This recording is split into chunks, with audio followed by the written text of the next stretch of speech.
नमस्कार. शोरूम बाहेरच उभा राहून या पट्ट्याने केलं असं काही की शेवटी मात्र बाहुला जबरदस्त. तुम्हीच सांगा ही ते चूक नेमकी कोणाची.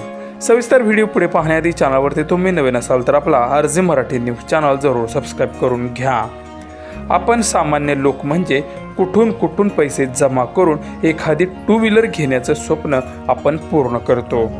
एखाद्या शोरूममध्ये गेल्यानंतर तेथील प्रत्येक माणूस हा आपल्याला आदराने बोलवतो, काय हवं नको ते विचारतो आणि गोड गोड बोलून गाडी आपल्या मस्तकी मारतो. पण एकदा का गाडी आपण घेतली की मात्र आपण कोण कुठचे होऊन जातो. तेथील एम्प्लॉई लोक आपल्याकडे लक्षसुद्धा द्यायला तयार नसतात. एकतर नवीन गाडी घेतलेली असते, त्यात तिला नको नको ते प्रॉब्लेम्स निघतात आणि शोरूमवाले लोक मात्र आपल्याकडे दुर्लक्ष करतात.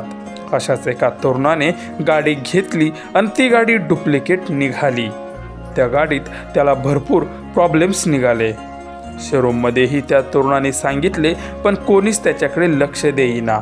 शेवटी तरुणाचा नाईलाज झाला म्हणून शेवटी तरुणाने काय केलं ते व्हिडिओमध्ये बघाच.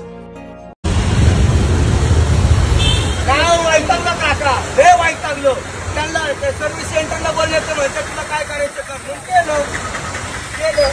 मी याला झालंय, तुम्ही याला नका हो, इथल्या गाड्या नका घेऊ, इथल्या गाड्या नका घेऊ, येडे बनू नका, शहाणे बना.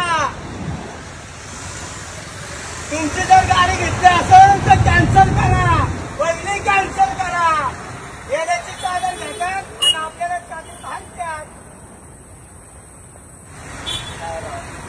गाड्या नका घेऊ, गाड्या नका घेऊ.